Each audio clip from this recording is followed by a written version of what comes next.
Je suis avec mon ami Valentin. Il a pris mon coaching de 3 mois, plan sportif et plan alimentaire. Il m'a fait confiance. Il s'est transformé et il a atteint un niveau pour pouvoir faire des pompes claquées. Mais attention, on ne fait pas des pompes claquées n'importe comment. Donc aujourd'hui, je vais te montrer un tuto pour pouvoir y arriver. Déjà, la première étape, disons-le, il faut déjà pouvoir enchaîner 20 pompes classiques comme ceci sur la pointe des pieds tranquillement. D'accord? Ça, c'est la première chose d'abord que tu dois apprendre à maîtriser. Une fois cette étape maîtrisée, d'ailleurs si tu veux apprendre à faire des pompes sur la pointe des pieds avec un tuto pour maîtriser d'abord ces techniques, tu me le fais savoir dans la barre des commentaires. Une fois cette étape est maîtrisée, chose que Valentin maîtrise parfaitement, tu pourras faire des pompes claquées. Déjà, on va commencer cette vidéo-là avec une démonstration des pompes claquées, mais juste avant, laisse-moi te préciser que si tu veux toi aussi, comme Valentin l'a fait, me faire confiance et avoir un coaching de 3 mois avec ton plan sportif et ton plan alimentaire, tu peux aller sur mon site alexlevent.com si tu aimes bien ma pédagogie, si tu aimes bien ce genre de tuto, tu me le fais savoir également avec un pouce vers le haut, tu commentes la vidéo et tu la partages. Tu me fais une démonstration des pompes claquées? Allez. Alors, voilà, sans les consignes. Regardez bien ces coudes, comment ça se passe. Hop, voilà. Hop, encore. Hop. Hop, voilà, regardez les derniers là. Tac, là. Hop, bouge plus. Les coudes partent un peu trop sur le côté. Vous voyez là? Et tu peux remonter. Donc ça, c'est ce que souvent les pratiquants font, c'est qu'ils se précipitent à vouloir taper des mains parce qu'ils pensent qu'ils n'ont pas le temps. Or, aujourd'hui, je vais te montrer une technique pour avoir le temps en haut. Limite de flotter, tu vois, comme Son Goku. Bien sûr. Tu vois, d'être en lévitation, tu vois. Donc, je vais te montrer une technique comme ça pour pouvoir la maîtriser. Beaucoup de gens font ça, en fait, comme il a fait là. Donc, vers la fin, hein, surtout, il a fait ça et bon, allez, coude précipitamment sur le côté. Alors là, tu risques de te retrouver avec des douleurs au niveau des épaules au bout de 2-3 semaines ou si pas avant. Hein. Donc, l'idée ici, c'est d'y aller étape par étape. Premièrement, quand tu veux apprendre à faire des pompes claquées, je te suggère de commencer sur les genoux et de prendre un tapis. Bon, là, j'ai la chance d'être sur un tatami, d'accord? Mais si tu n'as pas ça, tu peux prendre un tapis de fitness. Moi, je te propose le mien, de la Team Levent. Voilà, un joli tapis qui va pouvoir t'aider à amortir en posant tes genoux dessus, comme ceci. Tu le fais avec moi? Ouais. Donc, première étape, c'est de le faire d'abord sur les genoux. Étape 1.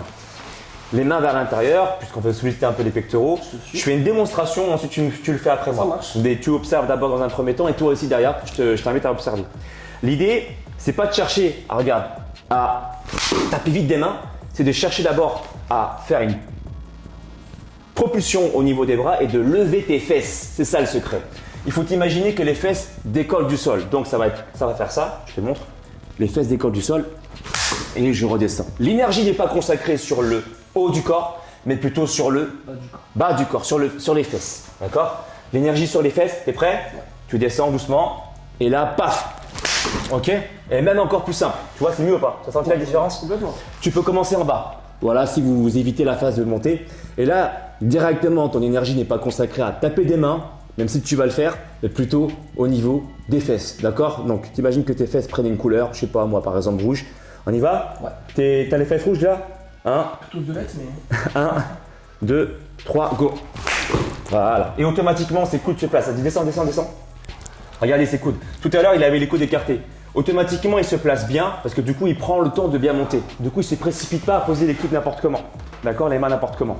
Donc, première étape, sur les genoux. Ouais. Et ensuite, on pense à décoller les fesses du sol. D'accord? Une fois ça maîtrisé, on pourra commencer sur la pointe des pieds et refaire la même chose en pensant cette fois-ci toujours à lever les fesses. Donc, on peut commencer directement le corps au sol et là, visualiser donc l'énergie au niveau des fesses, monter, claquer et redescendre. D'accord? Okay. L'énergie au niveau des fesses, t'es prêt? Ouais. 3, 2, 1, lève tes fesses. Même. Et tu reprends. Ah, directement. Ouais. 1, 2, 3, 1. Voilà. C'est mieux, non? Ouais. Et ensuite, troisièmement, les petites subtilités. Quand tu descends, pensez comme un airbag. Tu ralentis.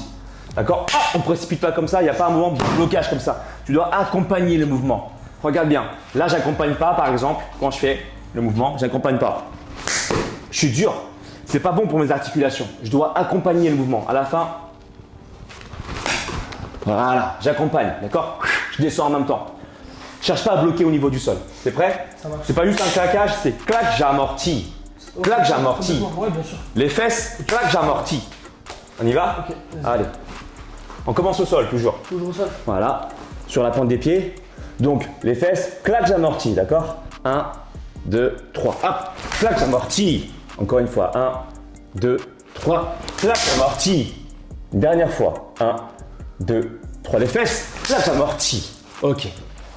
Et enfin, la dernière étape, il s'agit de faire le mouvement dans son intégralité. Après avoir maîtrisé du coup les 3 dernières étapes, là c'est le mouvement complet. On commence directement les coudes tendus.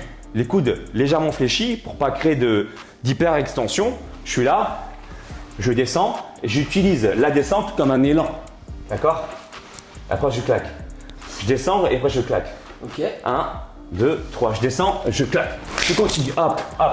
Je descends. 2, encore 1, 3. Voilà, et je descends. Tu as à présent du coup les 3 étapes. Voilà, précisées pour que tu puisses bien faire les pompes claquées. Si tu veux d'autres tutos comme ça, je sais pas moi, pour faire des tractions, pour faire des squats, pour bien faire les abdos, tu as mal au niveau de la nuque, tu n'arrives pas par exemple à avoir des abdos visibles, tu n'arrives pas à prendre des pecs, que sais-je, exprime-toi dans la barre des commentaires. Et comme Valentin, si tu veux me faire confiance et aller plus loin, tu peux aussi aller sur mon site alexlevent.com pour ton plan sportif et ton plan alimentaire sur 3 mois. D'ailleurs, on fera une vidéo de transfo là-dessus. Ça marche. D'accord? Qu'est-ce que tu en as pensé du tuto? Est-ce que tu as senti plus d'aisance à la fin pour pouvoir faire les pompes claquées?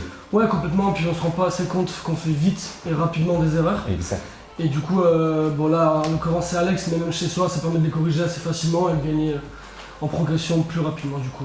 Et d'épargner également tes épaules Bien sûr. de douleurs que tu pourrais éviter facilement, quoi. D'accord? Allez, à tout bientôt. À bientôt. Ciao. Ciao.